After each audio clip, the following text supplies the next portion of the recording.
नमस्कार, मैं हूं श्रवण गुप्ता और आप देख रहे हैं भारत एक्स फैक्टर।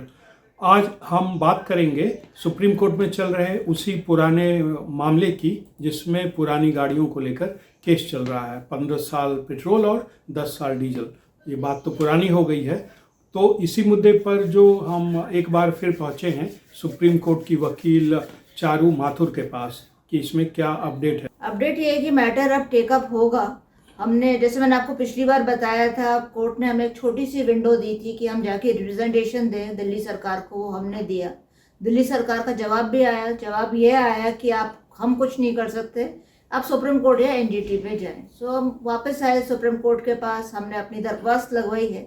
अब देखते हैं सुप्रीम कोर्ट उस पर क्या डिसीजन लेगा। वो कब लगाई थी आपने दरख्वास्त? दरखास्त लगाए हुए हमें कुछ समय हो गया है, पर आप जब एमसी मेहता पढ़ते हैं तो एमसी मेहता सिर्फ एक ही तरह के मैटर्स से नहीं डील करता है। एमसी मेहता की कई सारी रिट पिटिशंस हैं। आजकल कोर्ट सॉलिड वेस्ट मैनेजमेंट से डील कर रही है। इसी तरह व्हीकुलर पोल्यूशन एक और चीज़ है। तो डिफरेंट डिफरेंट एस्पेक्ट्स है। तो कोर्ट का एक शेड्यूल है, उस हिसाब से कोर्ट मैटर्स सुनते हैं। हमारी एप्लीकेशन भी लगी हुई है और कई सारी आईएएस होती हैं, तो कोर्ट के पास लिमिटेड टाइम है।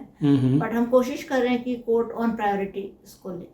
नहीं तो एक मेंशनिंग वाली बात थी। हमने मेंशन करा, पहले भी हमने करा था, अभी भी वापस करा है, आज ही करा है इनफैक्ट। आज मतलब आज 20 मार्च को 20 मार्च को हमने रिटन एप्लीकेशन डाली है मेंशनिंग के लिए सुप्रीम कोर्ट में। क्या लिखा है उसमें? यही कि हमारे को सुना जाए। अच्छा, जनरल पब्लिक परेशान है। ओके। तो कोर्ट ने क्या कहा है? कोर्ट में रिटर्न गई है, उसमें देखेंगे, लगाएगी रजिस्ट्री।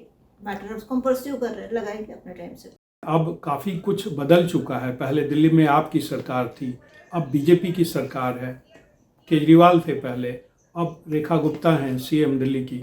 और अब जो है एक सरकार ने एक फैसला लिया है कि 1 अप्रैल से जो है 15 साल पुरानी गाड़ियों को पेट्रोल नहीं मिलेगा। तो अब चीज़ें जो है एक स्टेप आगे बढ़ गई हैं। देखिए, मैं आपको इसका जवाब 2 तरीके से दूंगी। एक मैं ले पर्सन की तरह दूंगी और एक मैं as an advocate, as an officer of court दूंगी। तो एज अ ले पर्सन मेरे हिसाब से this is an atrocious decision. आप किसी चीज़ को सिर्फ आप पूरी चीज़ को एनालाइज करे बिना कि साहब सिर्फ 10 या 15 साल की गाड़ियाँ ही हैं जो पोल्यूशन कर रही है और उसकी वजह से जो दिल्ली गैस चैम्बर बन जाता है, वो एक कारण नहीं है। There are hundreds of reasons. आप देखिए, आप कंटिन्यूसली आप कंस्ट्रक्शन चलाते ही जा रहे हैं। अगर आप दिल्ली से नोएडा की तरफ जाएं तो दिल्ली पे आप देखेंगे सड़कें उधड़ी पड़ी हैं। अच्छी बड़ी सड़कें आप उनको क्यों स्क्रैप करके बना रहे हैं? What is the reason for that? उनसे भी पोल्यूशन होता है। आप जगह जगह जहां आपने पुलिस वाले लगा रखे हैं कि साहब आपकी गाड़ी का कौन सा है, BS4 है, BS43 है या क्या है, आप जितनी देर गाड़ी को रोकते हैं उतनी देर भी पोल्यूशन बढ़ता है। आपको ये बात समझनी चाहिए। हाईवे होने चाहिए, न कि कोई मॉन्यूमेंट्स की प्लेस होनी चाहिए। आपका देखिए, जैसे अगर आप नोएडा से दिल्ली की तरफ आ रहे हैं, अगर आप दलित प्रेरणा स्थल देखें या कोई भी और, मतलब एक सिर्फ नाम ले रहे, आप देखिए इतना बड़ा एरिया आप अगर मेन कनेक्टिंग प्लेस पे रोक रहे हैं, वहाँ पे रोज ट्रैफिक लगता है। तो ये सारे रीजंस भी हैं। हाँ, नहीं, लेकिन इसमें एक है ना कि भाई ये तो आप दूसरे की बात कर रहे हैं। इसमें पॉल्यूशन में दिल्ली में ये जो व्हीकल पॉल्यूशन जो है, जो गाड़ियों से फैलती है, उसका तो एक कंट्रीब्यूशन रहता है। वो कम ज़्यादा हो सकता है, लेकिन एक कारण तो है। आप ये नहीं कह सकते कि भाई कंस्ट्रक्शन हो रहा है। कर सकते हैं कि आप 1 अप्रैल से साहब मैं बंद कर रहा हूँ। जब तक आप मुझे एक वायबल ऑल्टरनेटिव नहीं देते, आप किस हिसाब से आप गाड़ी बंद कर सकते हैं? या तो आप मुझे कोई वायबल ऑल्टरनेटिव दीजिए। आप कहिए कि आपका पब्लिक ट्रांसपोर्ट साहब बहुत अच्छा है कि आप जा सकते हैं पब्लिक ट्रांसपोर्ट के अंदर, कंसिडरिंग द फैक्ट कि आपका CEO लेवल वाला आदमी के पास भी गाड़ी है, कंसिडरिंग द फैक्ट जो आपका क्लर्क है उसके पास भी गाड़ी है। आप उन लोगों को किस तरीके का आप पब्लिक ट्रांसपोर्ट बना सकते हैं? बहुत आसान है कोर्ट में कहने के लिए कि साहब सिंगापुर में तो साहब ऐसा होता है कि आपको गाड़ी लेनी है तो आप ये करिए। पर क्या हमारा पब्लिक ट्रांसपोर्ट उनके मुकाबले का है? क्या हमारी जैसी जनसंख्या है, हम प्रैक्टिकली स्पीकिंग वो पब्लिक ट्रांसपोर्ट प्रोवाइड कर सकते हैं? और आप टेक्नोलॉजिकली देखिए, ये भी एक अजीब सी बात है कि 10 से 15 साल के आपने एक without any drawing any objective criteria आपने लगा दी कि साहब ये 10 से 15 साल की गाड़ियां हैं तो यही पोल्यूशन कर रही हैं, without looking into the fact कि उस गाड़ी का कितनी चली है, उसकी मेंटेनेंस कितनी है, क्या वो गाड़ी रोज चलती है? आपने एक जो टैक्सी रोज चलती है, या एक व्यक्ति है जो क्लब जाने से घर जाने के लिए रिटायर्ड आदमी, उसने अपनी पसंद से गाड़ी ली है, वो सिर्फ अपने घर से क्लब जाते हैं, क्लब से घर आते हैं, 1-1.5 किलोमीटर जाना, 1-1.5 किलोमीटर आना। क्या आप उनकी गाड़ी की तुलना, जो आदमी टैक्सी चला रहा है, रोज उसकी गाड़ी 250-300 किलोमीटर चल रही है, उनसे आप कंपेयर कर सकते हैं? आपका कोई ऑब्जेक्टिव क्राइटेरिया ही नहीं। लेकिन ये फैसला तो हो चुका है ना, ये तो 18 में ही आ गया था पब्लिक नोटिस कि भाई 10 साल डीजल और 15 साल पेट्रोल की नहीं चलेगी। सुप्रीम कोर्ट ने भी इस पे अपनी मुहर लगाई थी। तो और आपका जो मुद्दा था वो रेट्रोस्पेक्टिव वाला था, और वो भी था उम्र वाली की, गाड़ियों की उम्र। लेकिन यहाँ पे थोड़ा अलग करना पड़ेगा, रेट्रोस्पेक्टिव और उम्र, क्योंकि सरकार ने तो मानी नहीं बात। वो तो पहले से ही है कि भाई नहीं चलेगी 15 साल पेट्रोल और 10 साल। तो पेट्रोल तो नहीं देने की बात अब हो रही है, वो तो एक स्टेप आगे जा रहे हैं। तो ऑलरेडी ये तो फैसला एक तरह से हो चुका है। मैं आपकी बात से पूरी तरीके से सहमत हूँ कि इनका एक तरीके से मान चला है कि साहब आप कंज्यूमर हो, आप गाड़ी खरीदो ताकि बिजनेस बढ़े, इकोनॉमी बढ़े, विदाउट रियलाइजिंग कि आप कंज्यूमर की पॉकेट में उतना पैसा आ रहा है या नहीं आ रहा है। मैं आपको एक किसी का एग्जाम्पल बताती हूँ जो मेरे पास आए। उस आदमी ने अपनी जिंदगी भर बहुत काम करा, रिटायर हुए अपनी 70-75 की उम्र में। उनकी लाइफ का जो भी स्टैंडर्ड था, उन्होंने उस हिसाब से गाड़ी खरीदी। कहाँ, दिल्ली में? हाँ, दिल्ली में। उन्होंने एक लग्जरी कार खरीदी और उनका बहुत लिमिटेड यूज है गाड़ी का भी। अब उसके बाद आप कहते हो कि साहब आपकी गाड़ी हो गई। अब उन्होंने 70 साल के थे तब खरीदी, अब वो 85 बरस के हो गए हैं, 85 ईयर्स के। अब आप उसको 85 साल के व्यक्ति को कहते हो कि आप जाके नई गाड़ी खरीदो। जब वो 70 साल के थे, उन्होंने 25 लाख की गाड़ी खरीदी, रिटायर हो गए, अपना सारा बिजनेस वगैरह उन्होंने अच्छे से चलाया, सबको सेटल करके अपनी पसंद से अपना शौक पूरा करा, एक गाड़ी ली लग्जरी। उस जमाने में वो गाड़ी आई उनकी 25 लाख की। आज वो उस गाड़ी की स्क्रैप वैल्यू है मात्र 60,000 रुपये, और वो नई गाड़ी खरीदने जाते हैं वैसी या उससे कमतर, वो गाड़ी है 60 लाख की। अब आप बताइए, this is a disadvantage to our senior citizen. वो गाड़ी की उम्र कितनी हुई है?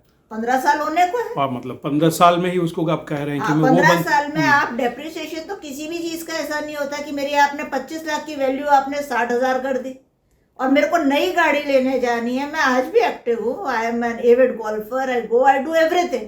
पर आप उसके बाद आप मुझे कहते हो कि साहब आप ये गाड़ी खरीदो 60 लाख की। So this is unfair. You need to have an objective criteria कि आप किस बेसिस पे कर रहे हैं। आज की तारीख में भी नहीं है। और अगर आप एनजीटी की बात करें तो ये सारे प्रोविजंस आते हैं मोटर व्हीकल्स एक्ट के अंदर। एनजीटी का जुरिस्डिक्शन ही नहीं है कि वो मोटर व्हीकल्स एक्ट को गवर्न करे। तो फिर कैसे ये कैसे रहा है फिर? भाई किसी ने लगाई, कोर्ट ने कहा कि एक एनजीटी ने ये कहा कि साहब ये चीज गलत है, पोल्यूशन रोकना चाहिए, हम एयर पोल्यूशन में कर देंगे, हम एयर पोल्यूशन नहीं होना चाहिए, हमें एयर एक्ट के अंदर राइट है, तो हम ये रोक रहे हैं। जबकि आपका मोटर व्हीकल्स एक्ट कहता है कि आपको गाड़ी की उम्र बढ़ानी है, आप उसका रिन्यूअल ले सकते हैं। अगर आप विकसित देशों में भी देखें, वहाँ पे भी गाड़ियाँ 50-50 साल तक चलती हैं। Technology has advanced, we have to come out of shell. तो इसमें बहुत सारे लोग ये सवाल उठाते हैं, जो जनता है वो ये सवाल उठाती है कि ये सब कुछ तो सुप्रीम कोर्ट की नज़र में है। मतलब ये तमाम बातें हो चुकी कि भाई वो गरीब है, लोन लेके गाड़ी खरीदता है। अब ये 15 साल पेट्रोल वाली कि भाई पेट्रोल नहीं देंगे। पब्लिक ये पूछ रही है कि भाई सुप्रीम कोर्ट क्यों नहीं इस पर कोई फैसला लेता। अगर उस समय आए थे लोग साहब पोल्यूशन है, ये गाइडलाइंस है, आप ये कर दीजिए, कोर्ट ने वो कर दिया। आज कोर्ट ने हमें भी मौका दिया है कि साहब आप रेट्रोस्पेक्टिव और प्रोस्पेक्टिव की बात कर रहे हो, बात समझ में आती है, इसलिए आप रिप्रेजेंटेशन जाके दो। हमने जाके रिप्रेजेंटेशन दिया। और जहां तक जनता की बात है, सरकार को भी आना पड़ा। उनके 3 आर्म्ड व्हीकल्स थे राइट, जो करोड़ों के बनते हैं, और उनका भी यही था 10 साल 15 साल वाला इशू। कोर्ट ने उनको अलाउ करा है।